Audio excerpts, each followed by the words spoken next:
Hello student, आज हम आपके लिए क्लास 10th सीबीएसई बोर्ड जो चैप्टर पॉलिनोमियल है इसके जितने भी इंपॉर्टेंट क्वेश्चंस हैं या जितने भी टाइप के कह लीजिए आपके जितने भी टाइप के क्वेश्चंस हैं वो सारे क्वेश्चंस हम इसी वीडियो में कवर करेंगे। चाहे स्टूडेंट बेसिक मैथमेटिक्स लिया हो चाहे स्टैंडर्ड मैथमेटिक्स लिया हो, सभी के लिए बहुत ही महत्वपूर्ण वीडियो है। अगर आपने इस पर्टिकुलर वीडियो को देख लिया तो समझ लीजिए कि पॉलिनोमियल चैप्टर अब आपसे कोई भी क्वेश्चन पूछा जाए एग्जाम में सारे क्वेश्चन कर ले जाएंगे, क्योंकि हमने जो क्वेश्चंस रेडी किया है उसमें सारे इंपॉर्टेंट क्वेश्चन सारे टाइप के क्वेश्चन हैं बोर्ड एग्जाम के लिए।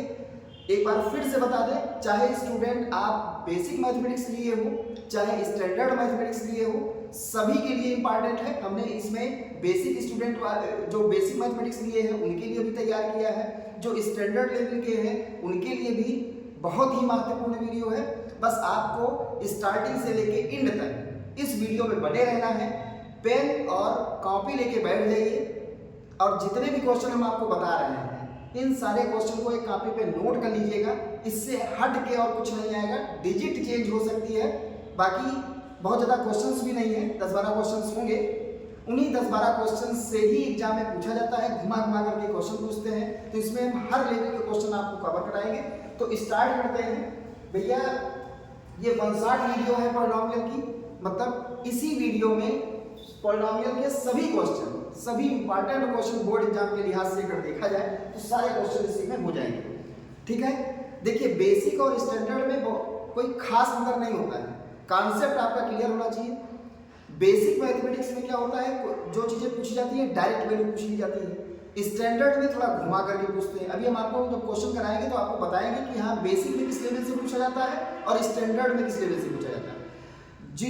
वही क्वेश्चन को घुमा करके पूछेंगे तो क्या कहेंगे, वो स्टैंडर्ड लेवल में दे देंगे, थोड़ा हार्ड क्वेश्चन दे देंगे। लेकिन भाई कॉन्सेप्ट आपका क्लियर होना चाहिए, चाहे आपने बेसिक मैथमेटिक्स लिया हो चाहे स्टैंडर्ड मैथमेटिक्स लिया हो, दोनों लोगों के लिए कॉन्सेप्ट का क्लियर होना बहुत जरूरी है। अगर आपको फार्मूला ही नहीं क्लियर है, कॉन्सेप्ट ही नहीं क्लियर है, तो फिर चाहे आप बेसिक मैथमेटिक्स ही क्यों ना लिए हो फिर प्रॉब्लम होगा।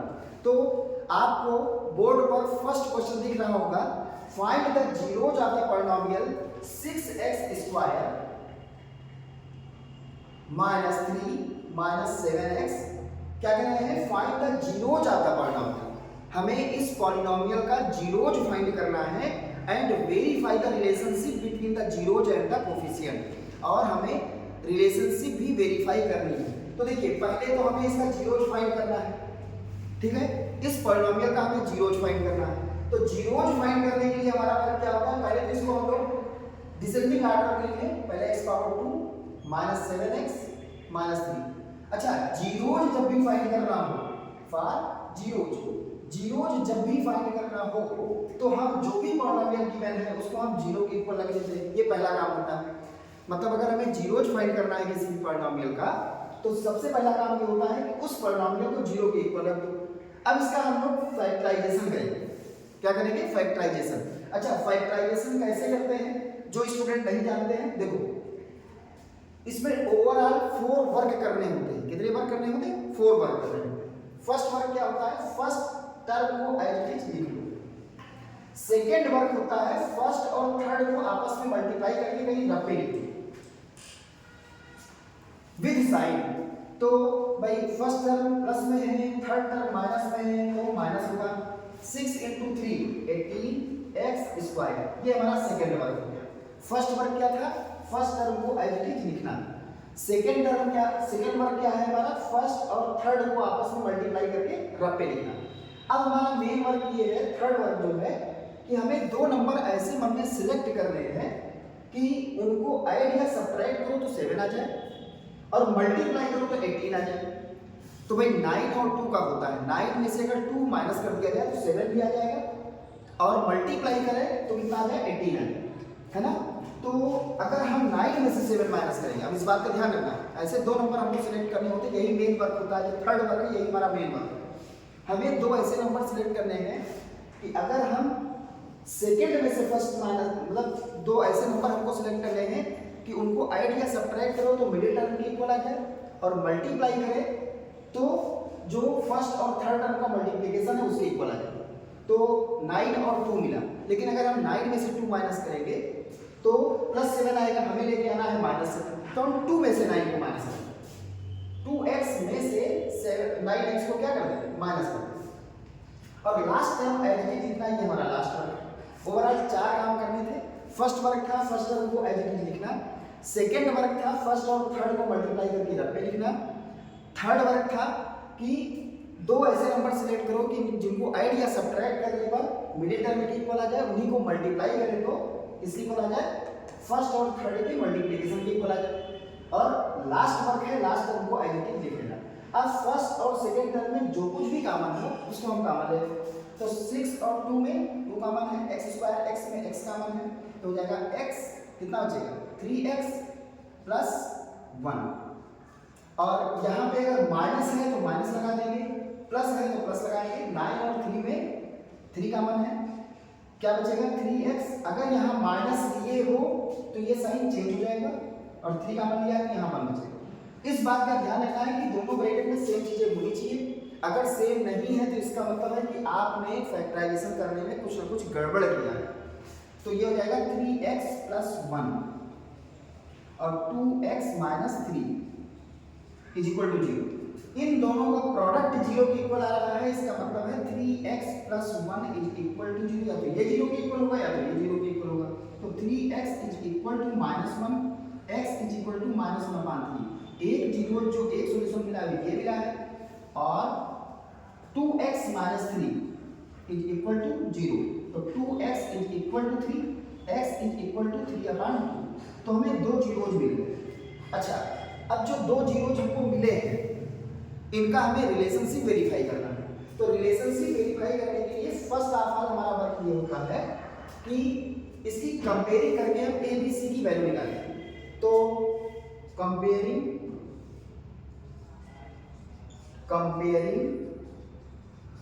Equation first by ax + by + c = 0। यहाँ से a की वैल्यू जो x² का कोफिशिएंट होता है वो a होता है, a की वैल्यू मिलेगी तो 6। जो x का कोफिशिएंट होता है वो हमारा b होता है, तो b की वैल्यू मिलेगी -7। और जो कांस्टेंट है वो हमारा c होता है, तो c की वैल्यू मिल गई -3। देखिए अल्फा प्लस बीटा = फार्मूला होता है -b/a। क्या होता है, सम ऑफ जीरो। अगर हम अल्फा और बीटा को जीरोज एज्यूम कर लें, let alpha and beta are the zeros आता पॉलिनोमियल, तो अल्फा प्लस बीटा की वैल्यू क्या होती है -b/a। ये फार्मूला है, आप याद करिए। तो अल्फा फिलहाल हमारा फर्स्ट जीरो जो आया है -1/3 और सेकंड जो जीरो आया है वो 3/2। तो हम इसको कह रहे हैं अल्फा, इसको कह रहे हैं बीटा, इसमें हमें पुट करना है।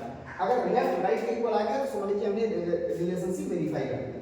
अल्फा की वैल्यू -1/3 प्लस बीटा की जगह 3/2 = -b की वैल्यू कितनी है -7 और a की वैल्यू कितनी है 6। इसको जब हम लोग करेंगे तो कितना आएगा, 3 और 2 का एलसीएम 6, 3 2 जा -2, 2 3 जा 3 3 जा 9 = ये हो जाएगा -6। 6 से 6 कट गए, 9 प्लस में है 2 माइनस में है, तो 7 = 7 आ गया। एक काम हो गया। अल्फा बीटा = होता है c/a, ये भी फार्मूला है। ये product of zeros, sum of zeros का फार्मूला होता है -b/a, प्रोडक्ट ऑफ जीरोज का फार्मूला होता है c/a। तो अल्फा की जगह भैया कितना है -1/3 है, तो -1/3 और बीटा की प्लेस पे कितना है 3/2 = c के प्लेस पे -3 और a के प्लेस पे 6 करेंगे तो ये 3 से 3 कैंसिल हो जाएगा, -1/2 और ये जब कैंसिल आउट होगा तो ये हो जाएगा -1/2, यानी कि ये भी दोनों इक्वल आ गए। तो हमने रिलेशनशिप वेरीफाई कर दिया। तो जब भी आपसे ये कहा जाए कि पहले तो पॉलिनोमियल का जीरोज फाइंड करो और जब जीरोज फाइंड हो जाए तो रिलेशनशिप वेरीफाई करो, तो हमारा काम ये होता है कि उस पॉलिनोमियल का पहले तो फैक्टराइजेशन करो। फैक्टराइजेशन जब हो जाए, जो दो वैल्यूज मिले वही हमारा जीरोज है, मतलब जीरो मतलब सॉल्यूशन, वही हमारा रूट है। तो उसमें फर्स्ट वैल्यू को अल्फा नाम दे दो, सेकंड वैल्यू को बीटा नाम दे दो, ठीक है। इसमें कोई इफेक्ट नहीं है कि अगर मान लो ये इसके प्लेस पे लिखा होगा अल्फा इसको कह देते, अल्फा बीटा इसको कह देते, अल्फा इसको कह देते, तो कोई इफेक्ट नहीं है। ठीक है। तो उसमें जो दो वैल्यूज मिलेंगी उसको एक को अल्फा नाम दे देंगे, एक को हम बीटा नाम देंगे। फिर इक्वेशन फर्स्ट को हम वेरीफाई करेंगे, कंपेयर कर लिया, ए की वैल्यू मिल गई, बी की वैल्यू मिल गई, सी की वैल्यू मिल गई। Alpha plus beta is equal to minus b upon s, सबकी वैल्यू मिल चुकी है, अल्फा भी मिल गया, बीटा भी मिल गया, बी भी मिल गया, ए भी मिल गया, सी भी मिल गया। लेफ्ट राइट इक्वल होना चाहिए, ऐसे ही alpha beta equal to c upon a, left right equal होना चाहिए। तो ये हुआ क्वेश्चन फर्स्ट। आई होप कि आपको ये अच्छे से क्वेश्चन क्लियर हो गया होगा। चाहे तो आप इसका स्क्रीनशॉट ले लें, और हम तो यही कहेंगे कि हाँ इसको कॉपी पेन में नोट कर लें और इसको रिवाइज कर लें। 10-12 क्वेश्चंस हैं, अगर आपने सारे क्वेश्चंस को देख लिया तो चैप्टर सेकंड जो पॉलिनोमियल है इसमें आपको कोई भी प्रॉब्लम नहीं होगी बोर्ड एग्जाम में। आइए अब हम लोग क्वेश्चन नंबर सेकंड देखते हैं। क्वेश्चन नंबर सेकंड आपको बोर्ड पर दिख रहा होगा, ax² माइनस 6x माइनस 6। कह रहे हैं if the product of the zeros of the polynomial ax² minus 6x minus 6 is 4। क्या कर रहे हैं कि product of zeros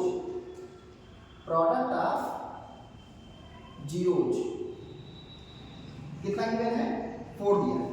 product of zeros में कितना गिवन है, 4 दिया है।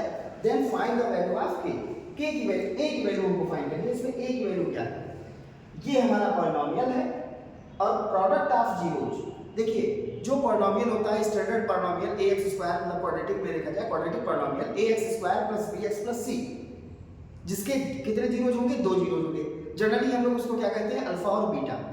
तो प्रोडक्ट ऑफ जीरोज दिया है, हमने क्या कहा, अल्फा और बीटा 2 जीरोज हैं। हम लोग जनरली अल्फा और बीटा ही लेके चलते हैं कि जीरोज जो होंगे क्वाड्रेटिक पॉलिनोमियल के अल्फा और बीटा होंगे। तो प्रोडक्ट ऑफ जीरोज यानी अल्फा बीटा हमें कितना गिवन है, 4 दिया है। अच्छा अल्फा बीटा की वैल्यू होती क्या है, क्या फॉर्मूला होता है, अभी हमने बताया आपको c अपॉन a। तो c अपॉन a हमको 4 दिया है भाई, c अपॉन a हमको दिया है और हम जानते हैं a क्या होता है, x² का कोफिशिएंट a है, x का कोफिशिएंट b है और जो कांस्टेंट टर्म है वो हमारा c है। तो c की वैल्यू कितनी होगी, c यानी कांस्टेंट है, कांस्टेंट टर्म इसमें कितना है, -6 है। तो -6 a की वैल्यू, a मतलब x² का कोफिशिएंट, तो भाई x² का कोफिशिएंट क्या है, a है, a की जगह a ही है, तो इज इक्वल टू 4। यहां से इसको सॉल्व करो, a की जो भी वैल्यू आ जाए तो ये हो जाएगा -6 इज इक्वल टू 4a। इस 4 को डिवाइड में ले आओ, -6 upon 4 is equal to a। 2 से कैंसिल होगा 3, 2 से कैंसिल होगा 2, तो a की वैल्यू मिल जाएगी -3 अपॉन 2। तो यही हमारा आंसर हो जाएगा, a की वैल्यू कितना, -3/2। ठीक है। प्रोडक्ट ऑफ जीरोस दिया था, प्रोडक्ट ऑफ जीरो मतलब अल्फा बीटा, और अल्फा बीटा की वैल्यू होती है, फार्मूला होता है c अपॉन, वही से हमने वैल्यू पुट कर दिया। अब आइए हम लोग क्वेश्चन नंबर 3 देखते हैं।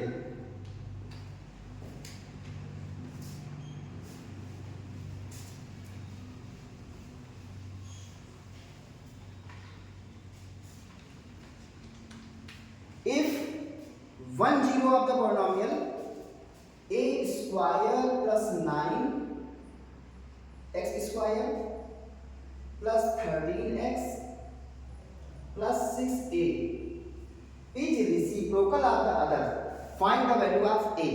मतलब कह रहे हैं इसके जो 2 जीरोज हैं, जो इसके 2 जीरोज हैं वो एक दूसरे के रेसिप्रोकल है। जैसे हम लोग जनरली अल्फा और बीटा लेते हैं, लेकिन इसमें पर्टिकुलर कंडीशन क्या कही गई है कि जो ये पॉलिनोमियल हमें गिवन है, if 1 0 of the polynomial this one is reciprocal of the, मतलब एक जीरो दूसरे का रेसिप्रोकल है। रेसिप्रोकल मतलब जैसे अगर हम पहले वाले को अल्फा नाम दे दें तो दूसरा वाला कितना है इसका रेसिप्रोकल, मतलब इसका रिवर्स कितना हो जाएगा, अल्फा का 1 upon alpha. According to question में क्या कहा जा रहा है कि पहला जो जीरो है वो दूसरे वाले का रेसिप्रोकल है। तो अगर पहले वाले को हमने अल्फा नाम दे दिया तो दूसरा वाला कितना हो जाएगा, 1 अपॉन अल्फा। हमें यहाँ से क्या बताना है, a की वैल्यू बतानी है। इसकी वैल्यू, a की वैल्यू बतानी है। तो भाई हम प्रोडक्ट ऑफ जीरो वाला फॉर्मूला लगाते हैं। कौन सा लगाते हैं, जब भी रेसिप्रोकल हो प्रोडक्ट ऑफ जीरोज, तो प्रोडक्ट ऑफ जीरोज क्या होता है भाई, अल्फा, और यहाँ पे बीटा नहीं लिखेंगे, दूसरी बीटा की वैल्यू है 1 अपॉन अल्फा। तो क्या हो जाएगा, product of zero alpha into 1 upon alpha is equal to क्या फॉर्मूला होता है, c अपॉन a होता है। यहाँ अल्फा से अल्फा कैंसिल हो जाएगा, बचेगा 1, और c की वैल्यू, c मतलब कांस्टेंट जिसमें x ना आता हो, x स्क्वायर का कोएफिशिएंट ये हमारा a होगा, ये हमारा b होगा और ये हमारा c होगा। तो c का मतलब 6a और ये कितना हो जाएगा, x स्क्वायर का कोएफिशिएंट हमारा a होता है तो हो जाएगा a स्क्वायर प्लस 9। इसको इससे मल्टीप्लाई करो, a square plus 9 is equal to 6a, a square minus 6a plus 9 is equal to 0। ये बन गया। जब भी हमें एक जीरो दूसरे का रेसिप्रोकल दिया हो तो प्रोडक्ट ऑफ जीरोज लगा दीजिए। क्यों प्रोडक्ट ऑफ जीरो में? क्योंकि हमारा जो पहला जीरो है वो दूसरे वाले का रेसिप्रोकल, ये अगर अल्फा है ये 1 अपान अल्फा, तो ये दोनों आपस में कैंसिल हो जाएंगे, 1 बचेगा। c की वैल्यू रख दिया, a की वैल्यू रख दिया, इसको हम लोग सिंपलीफाई करते हैं, a की वैल्यू यहाँ से निकाल लेंगे तो इसको हमें फैक्टराइजेशन करना पड़ेगा। कितना बनेगा, a स्क्वायर अभी तो हमने बताया है 9 लेके आना है, 9 a स्क्वायर मल्टीप्लाई करने पे लेके आना है दो ऐसे नंबर, तो 3 जाना है तो 3 3 6 भी होता है, तो -3a plus 9 equal to 0। a अगर हमने कॉमन ले लिया तो a माइनस 3 और माइनस 3 कॉमन लिया तो a minus 3 equal to 0। a minus 3 a की वैल्यू कितनी आ गई, यहाँ से भी 3 आएगी और a माइनस 3 इक्वल टू 0, तो यहाँ से भी a की वैल्यू कितनी आएगी, 3 आएगी। तो a की वैल्यू पूछी जा रही थी, a की वैल्यू कितनी आएगी, 3 आएगी। क्वेश्चन नंबर 4 आपको बोर्ड पर दिख रहा होगा, find a quadratic equation whose zeros are 1 and -3। क्या करना है, find a quadratic equation whose zeros are 1 and -3। तो गिवन क्या गिवन है भैया, 1 and -3 are the zeros of polynomial। मतलब एक कोई पॉलिनोमियल होगा जिसका हमें जीरोज गिवन है 1 एंड -3, हमें क्वाड्रेटिक पॉलिनोमियल बनाना है। आखिर वो कौन सा पॉलिनोमियल है जिसके जीरोज 1 और -3।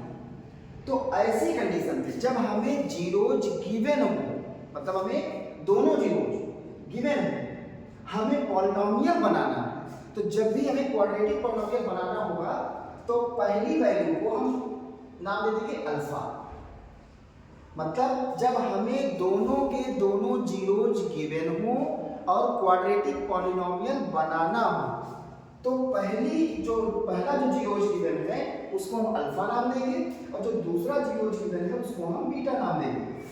ठीक, अच्छा, क्वाड्रेटिक पॉलिनोमियल बनाने का फार्मूला होता है, फार्मूला क्वाड्रेटिक पॉलिनोमियल बनाने का, क्वाड्रेटिक पॉलिनोमियल बनाने का क्या फार्मूला होता है भैया, होता है x square minus alpha plus beta into x plus alpha beta. ये होता है क्वाड्रेटिक पॉलिनोमियल बनाने का formula when both zeros are given. ठीक है, जब भी हमें दोनों के दोनों जीरोज गिवन हो, क्वाड्रेटिक पॉलिनोमियल बनाना हो, तो भैया ये फार्मूला याद कर लेना। ये बहुत ही इंपॉर्टेंट क्वेश्चन है, स्पेशली बेसिक मैथमेटिक्स जो स्टूडेंट लिए हैं उनके लिए बहुत ही इंपॉर्टेंट है। ठीक है, तो क्वाड्रेटिक पॉलिनोमियल बनाने का ये फार्मूला होता है, जो हमें दोनों जीरोज गिवन है उसमें हमने पहले वाले को अल्फा नाम दे दिया है, दूसरे वाले को बीटा, बस अल्फा और बीटा की वैल्यू यहाँ पुट कर देना है। तो भैया पुट करो एक्स स्क्वायर, अच्छा अल्फा प्लस बीटा, जब इन दोनों को ऐड करोगे तो 1 और -3 को ऐड करोगे क्या आएगा, 1 और -3 को ऐड करेंगे तो -2 आएगा। अच्छा, बाहर पहले से माइनस लगा है तो ये माइनस माइनस क्या हो जाएगा, एक बार एक लाइन और बढ़ा के लिखते हैं, अल्फा प्लस बीटा ये कितना हो जाएगा -2 एक्स और अल्फा बीटा, अल्फा मतलब 1 और बीटा मतलब -3। बस इसी को हमें सिंपलीफाई करना, माइनस माइनस ये हो जाएगा +2x हो जाएगा। अच्छा, इसको जब मल्टीप्लाई करोगे तो -3 हो जाएगा। यही हमारा क्वाड्रेटिक पॉलिनोमियल बन गया। तो ये फार्मूला भैया आप लोग कहीं नोट कर लीजिएगा, जब भी हमें दोनों जीरोज गिवन हो, क्वाड्रेटिक पॉलिनोमियल बनाना हो, तब के लिए ये फार्मूला होता है। अल्फा और बीटा की वैल्यू डायरेक्टली आपको पुट कर देना है, एक बार सम कर देना है, एक बार दोनों का प्रोडक्ट कर देना है, काम खत्म। आई होप ये क्वेश्चन आपको भी अच्छे से क्लियर हो गया होगा। अब हम लोग नेक्स्ट क्वेश्चन देखते हैं, क्वेश्चन नंबर 5।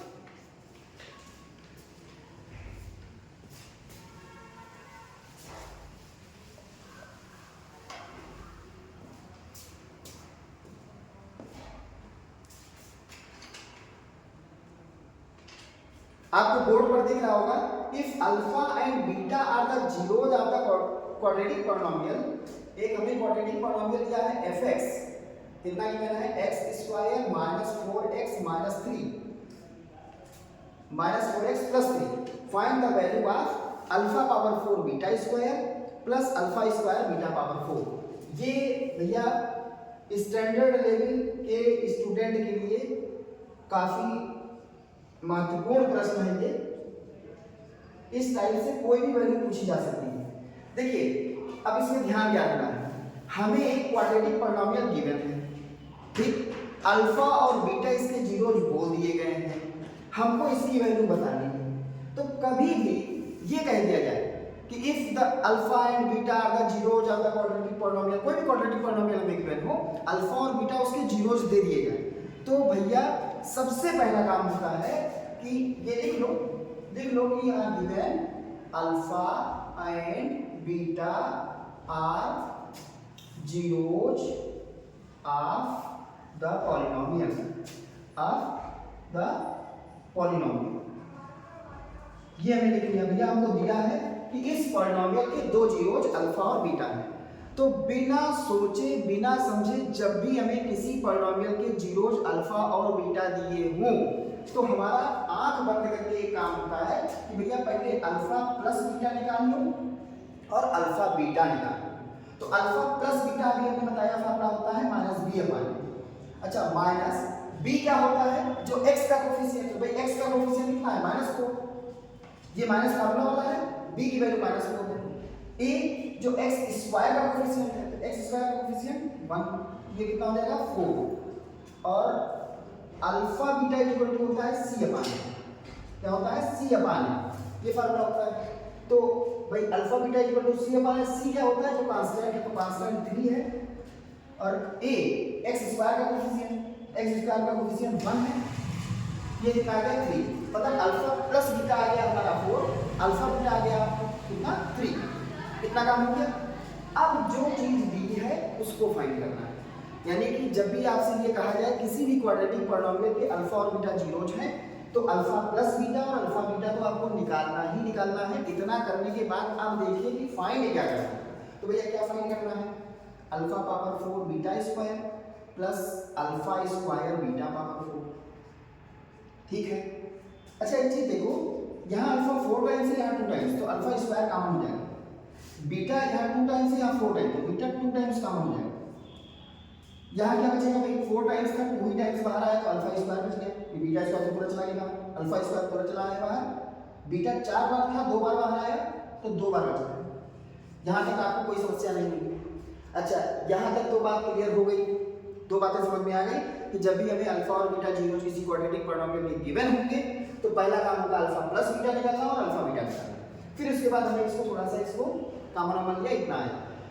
कभी भी किसी भी कंडीशन में ये चीज अगर आपको दिख जाए, alpha square plus beta square, कहीं भी आपको ये चीज दिख जाए, तो आंख बंद करो और इसके प्लेस पर क्या पुट करना होता है, इसके प्लेस पर पुट करना होता है alpha plus beta whole square minus 2 alpha. क्या लिखना होता है, alpha square plus beta square, कहीं भी किसी भी कंडीशन में आपको मिलेगा तो उसके प्लेस पे क्या लिखेंगे, alpha plus beta whole square minus 2 alpha beta. अब ये कहां से आया, तो जान लीजिए alpha plus beta whole square equal to होता है alpha square plus beta square plus 2 alpha beta, वहीं से आया है, वहीं से हमने निकाला है। तो ये आपको किसी भी कंडीशन में लिखना है, अगर ये दिख जाए इसके प्लेस पे, अब वैल्यू पुट कर दो, ठीक है। अगर किसी को कोई समस्या होगी, किसी भी क्वेश्चन में आपको कोई भी प्रॉब्लम हो रही है, तो आप कमेंट बॉक्स में कमेंट करके पूछ सकते हैं, हम आपको तुरंत रिप्लाई देंगे। कोशिश हमारी जल्द से जल्द रहेगी कि आप कोई भी प्रॉब्लम हो, किसी भी टाइप के किसी भी क्वेश्चन को समझने में या कैसे बताया गया, कहाँ से आया, हम आपको आप कमेंट करिए और हम आपको उसका रिप्लाई देंगे। देखिए अल्फा स्क्वायर बीटा स्क्वायर मतलब क्या, अल्फा बीटा होल स्क्वायर, तो अल्फा बीटा की वैल्यू कितनी आएगी, 3 आएगी, तो 3 whole square. Alpha plus beta के लिए 4 है, तो 4 रख दो, 2 अल्फा बीटा मतलब 3, बस इसी को सिंपलीफाई कर लो। तो देखो भैया 3 का स्क्वायर 9, 4 का स्क्वायर 16, 3 into 2 6, तो 9 और 16 में से 6 कहते हैं 9 into 10 90। तो इसकी जो वैल्यू आएगी वो कितनी आएगी 90 आएगी, है ना। तो इसमें दो तीन बातें समझ में आई है कि अगर अल्फा बीटा जीरोज गिवन हो तो पहला काम होगा अल्फा बीटा निकाल लो, फिर जो फाइंड करना हो उसको देखो, उसको ऐसे हिसाब से लो। और ये जरूर ध्यान रखना कि alpha square plus beta square कहीं भी मिलेगा भैया इसकी जगह पर ये लिखना पड़ता है, ठीक है। ये आपको हर हाल में याद रखना है कि डायरेक्ट आप याद कर लीजिए तो ज़्यादा अच्छा है, क्योंकि बोर्ड एग्जाम में बहुत ज़्यादा समय बचा नहीं है। और अगर समझना चाहें कि भाई कहाँ से आया तो आप कॉपी में करके देख लीजिए। Alpha plus beta whole square equal to होता है alpha square plus beta square plus 2 alpha beta, वहीं से alpha square plus beta square की वैल्यू हमने निकाली है। इसको आप याद करने ज़्यादा बेहतर है। अब क्वेश्चन नंबर हम लोग 6 देखने जा रहे हैं। क्वेश्चन नंबर 6 आपको बोर्ड पर दिख रहा होगा।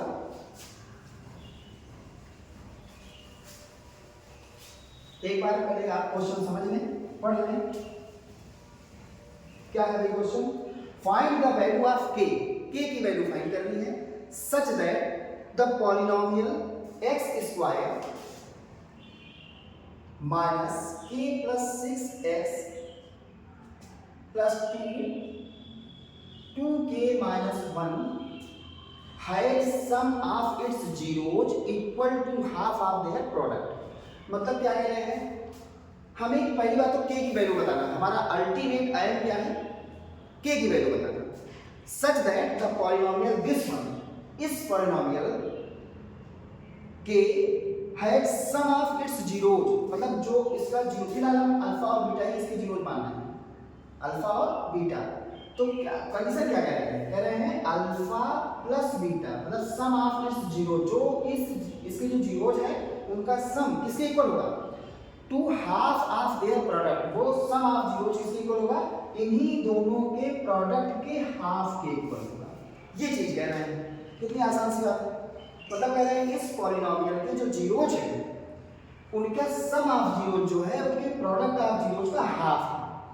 तो जीरोज हमने अपनी तरफ से अज्यूम कर लिया कि let alpha and beta are the zeros of the polynomial. ये लाइन आपको लिख देनी रहेगी, हमने लिखा नहीं है। आप लिख सकते हैं कि लेट अल्फा एंड, जो हमने ये तीर बना दिया है तो आपको लिख देना है कि let alpha and beta are the zeros of the polynomial. और रिगार्डिंग टू कंडीशन क्या कह रहे हैं कि उन्हीं तो जो हमने एज्यूम किया है कि इसके जीरोज हैं इनका सम इनके प्रोडक्ट के हाफ के इक्वल है, मतलब प्रोडक्ट का हाफ करोगे तो सम आएगा। अच्छा, सम का फॉर्मूला होता क्या है, माइनस बी अपान ए। अच्छा, ये क्या होता है, सी अपान ए, और ये अपान में 2 लिखा ही है, ठीक है। अब चाहो तो एक काम कर सकते हो, ऐसे कट कर दो भाई, ए की वैल्यू वैसे भी पुट कर दो या डायरेक्ट कट कर दो। बी क्या होता है, x का कोएफिशिएंट, x का कोएफिशिएंट ये है, ध्यान रखना। तो b ये माइनस तो फार्मूले में है, b की वैल्यू है कितना, माइनस k प्लस 6, और a की वैल्यू x स्क्वायर का कोएफिशिएंट कुछ नहीं तो 1 है। c की वैल्यू जो भी कांस्टेंट दिखाई दे, x के बाद जो कुछ भी दिखाई दे वही से हमारा c है। तो c की वैल्यू कितनी है, 2 इंटू 2k माइनस 1, और अपान में 2a की वैल्यू 1, ठीक है। माइनस माइनस प्लस, तो ये जाएगा k प्लस 6, अपान में 1 लिखा है ना लिखो। देखो ये माइनस माइनस क्या हुआ, प्लस हो गया, k प्लस 6 बचा, अपान में 1 है नहीं लिखा, 2 बाहर, 2 से 2 कैंसिल हो गया, ये बच गया 2k माइनस 1, है ना। तो अब k इकट्ठा कर लो, k इधर है ही है, 2k इधर उठा लो, माइनस 1 इधर है ही है, 6 को उधर ले लो तो माइनस हो जाएगा, k में से 2 की जाएगा तो minus k, minus 1 minus 6 minus 7 cut गया। k की वैल्यू भी हमें फाइंड करनी थी, k की वैल्यू कितनी मिल गई भैया, 7 मिल गई, ठीक है। तो ये क्वेश्चन भी आपको अच्छे से क्लियर हो गया होगा। अब हम लोग क्वेश्चन नंबर देखते हैं 7। क्वेश्चन नंबर 7 आपको बोर्ड पर दिख रहा होगा। Find all zeros of the polynomial 3x cube plus 10x square minus 9x minus 4 if one of its zeros is 1। मतलब इसके क्या बताना है, all zeros of the polynomial, मतलब इस पॉलिनोमियल के जितने भी जीरोज हैं वो सारे हमको बताना है, उसमें से हमको एक जीरो गिवन है कितना, 1। तो भैया एक बात हमेशा आप जान लीजिए, कोई भी पॉलिनोमियल हो उसकी जो डिग्री होगी, डिग्री मतलब जिसकी पावर सबसे ज्यादा हो, देखो x की पावर यहाँ 3 है, x की पावर यहाँ 2 है, यहाँ पे x की पावर 1 है। तो पावर की अगर बात करें तो पावर 3 भी है, 2 भी है 1 भी है। जो हाईएस्ट पावर होता है वही डिग्री होती है। तो इसकी हाईएस्ट पावर कितनी है 3, तो इसकी डिग्री कितनी होगी 3, और जितनी उसकी डिग्री होगी उतने ही इसके जीरोज होंगे। जीरोज क्या मतलब उतने ही उसके सॉल्यूशन होंगे। तो उसके कितने जीरोज बनेंगे भैया 3 जीरोज बनेंगे। उनमें से हमें एक जीरो गिवन है क्या 1, यानी कि बाकी 2 जीरोज हमको बताने हैं। एक बात क्लियर हो गई। कभी भी आपको पॉलिनोमियल भी बेसिक में ये क्वेश्चन पूछा जा सकता है कि इस पॉलिनोमियल के कितने सॉल्यूशन होंगे, तो उसकी डिग्री देख लीजिए आप। डिग्री मतलब जिसकी पावर सबसे ज्यादा होगी वही डिग्री।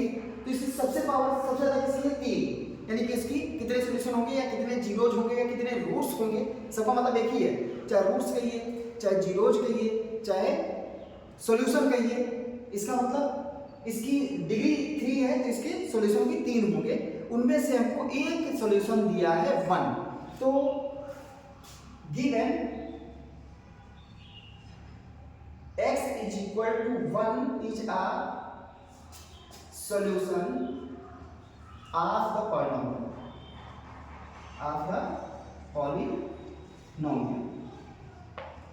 ठीक है। अच्छा x is equal to 1, एक जीरो हमें दिया है, बाकी 2 जीरो हमको बताने हैं। अच्छा जब भी इस तरह से लिखा हो कि x is equal to 1 इसका सॉल्यूशन है, तो then x minus 1 is factor of polynomial.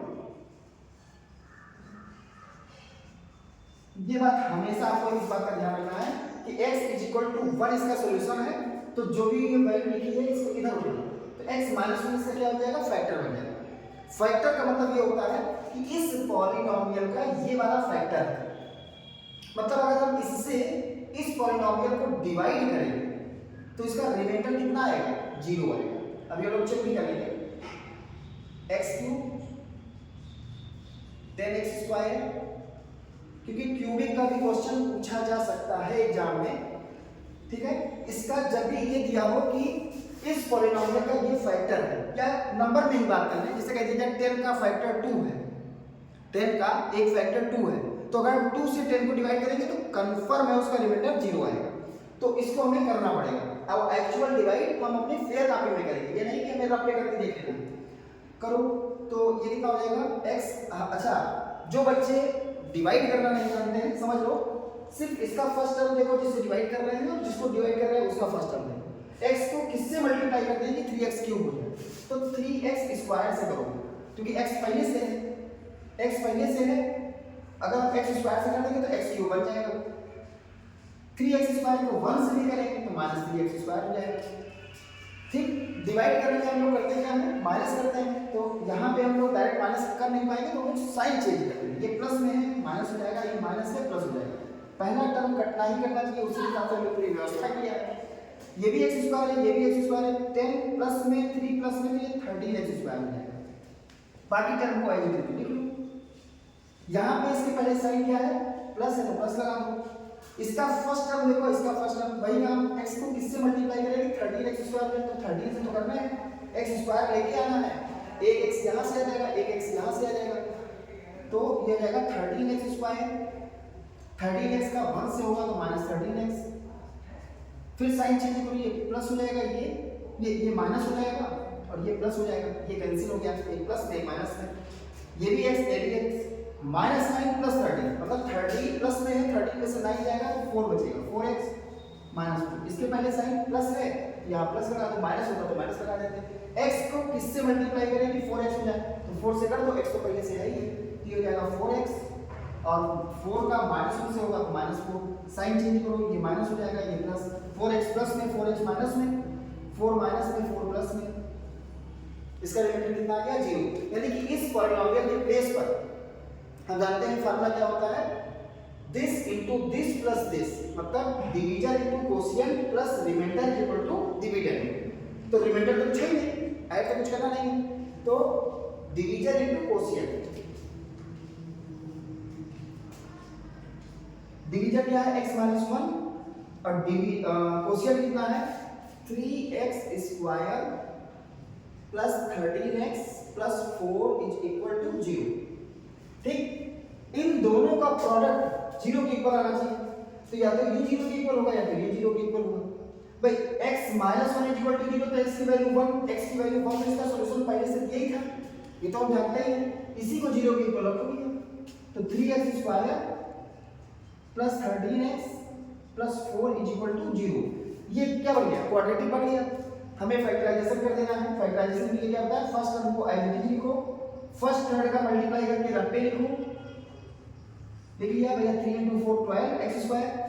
हमें मिडिल टर्म को दो पार्ट में स्प्लिट करना है, यानी कि 13 को दो ऐसे नंबर बताओ जिनका एडिशन करने पर, ऐड करने पर 13 आ जाए, मल्टीप्लाई करने पर 12 आ जाए। तो कितने का बनेगा?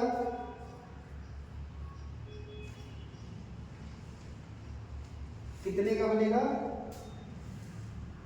12 और 1, 12 और 1 को जब हम ऐड करेंगे तो 13 हो जाएगा। 12 और 1 को मल्टीप्लाई करेंगे तो 12 ही रहेगा, 12 x स्क्वायर। लास्ट टर्म को आइडेंटिटी लिख लो, 3 और 12 में 3 कॉमन, x स्क्वायर और x में x कॉमन, यहाँ x बचेगा प्लस 3x कॉमन लिया तो यहाँ 4 बचेगा प्लस 1, तो x प्लस 4 कुछ भी कॉमन नहीं है क्योंकि फर्स्ट में हम कॉमन ले चुके हैं। सेकंड में से x और 4 में कुछ भी कॉमन नहीं है, कुछ कॉमन नहीं है तो 1 तो कॉमन हो गई होगा। x प्लस 4 दोनों सेम होना चाहिए। इसका यही वेरीफाई करता है कि हमने अभी तक जो सॉल्व किया है वो सही किया। 3x plus 1 is equal to 0।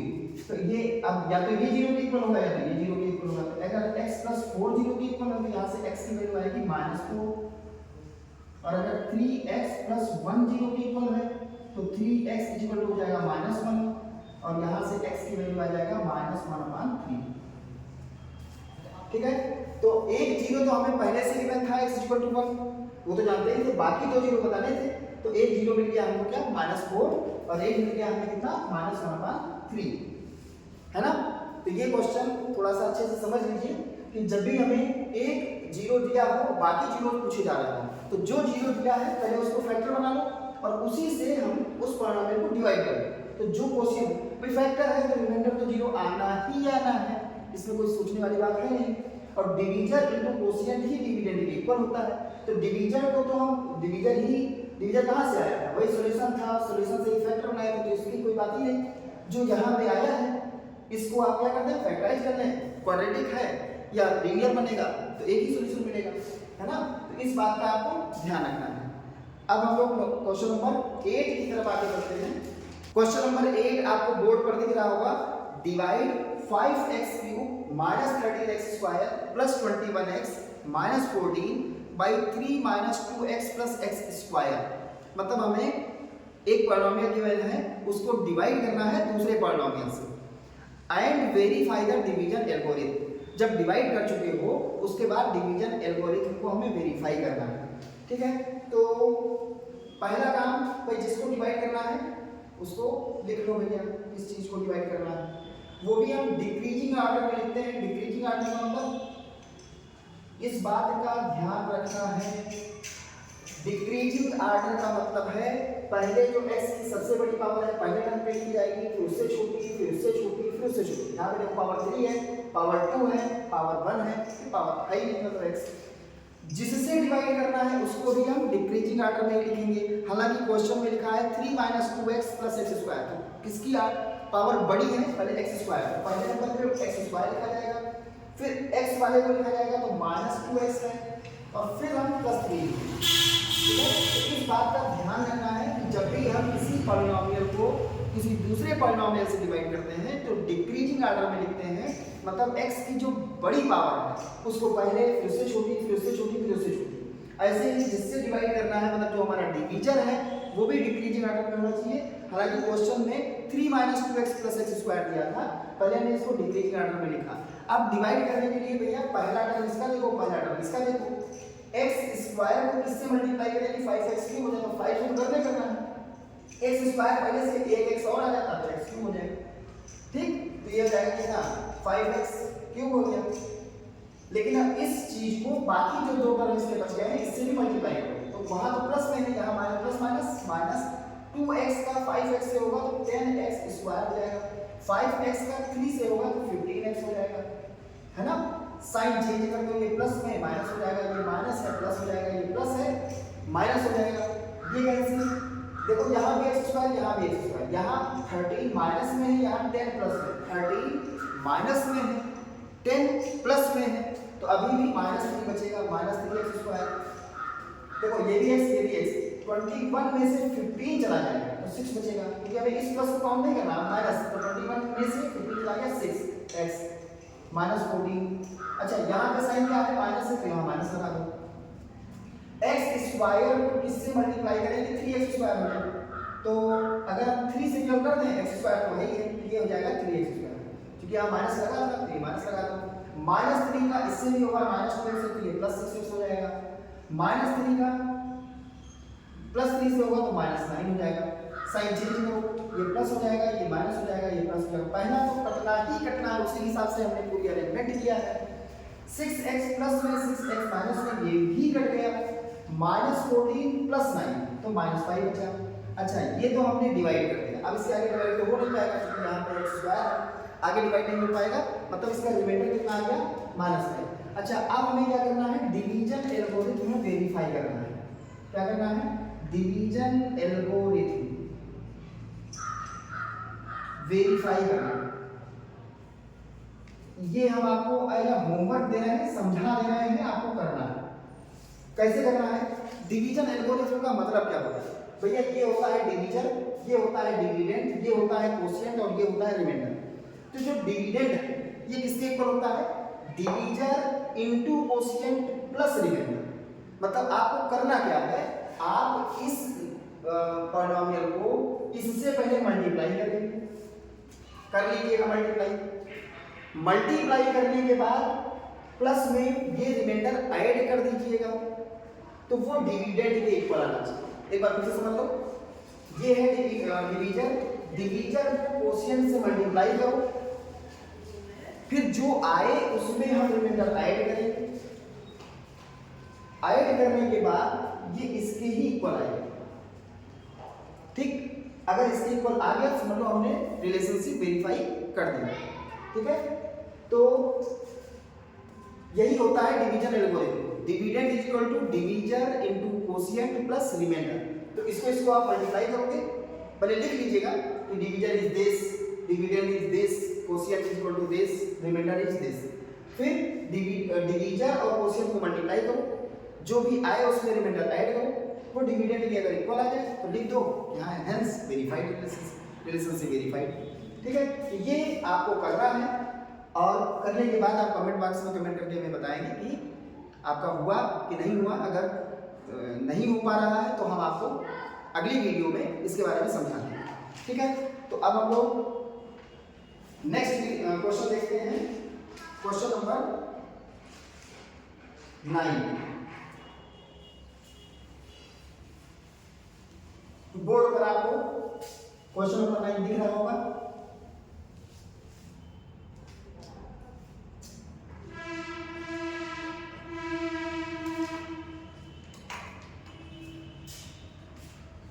If alpha and beta are the zeros of the polynomial fx, एक polynomial हमें गिवन है fx is equal to x square minus 5x plus k, such that ये polynomial है quadratic polynomial, और alpha beta इसके क्या है, zeros है। अल्फा माइनस बीटा की वैल्यू हमें 1 दे रखा है, क्या दे रखा है, अल्फा माइनस बीटा की वैल्यू हमको 1 दे रखा है, हमें k की वैल्यू फाइंड करनी है। तो भैया अभी इससे पहले हमने क्वेश्चन में बताया था कि अगर हमें अल्फा और बीटा जीरोज दे रखा हो तो पहला काम होता है, हमें क्या लिखना है वो लिख दें कि given alpha and beta are the zeros of fx लिखते हैं, fx हमारा पॉलिनोमियल है। तो alpha plus beta is equal to formula होता है माइनस बी अपॉन, पहले हमने क्या बताया था, अल्फा प्लस बीटा निकाल लो, अल्फा बीटा निकाल लो। तो alpha plus beta minus b, b की वैल्यू कितनी है भाई, x का कोफिशिएंट ही हमारा b होता है -5 का, a की वैल्यू x स्क्वायर का कोफिशिएंट कुछ नहीं है तो 1 है, यहाँ कितना आ जाएगा भाई माइनस माइनस प्लस 5 अपॉन में मान लेते हैं, नहीं है। अच्छा एक चीज और, alpha beta equal to c upon a होता है।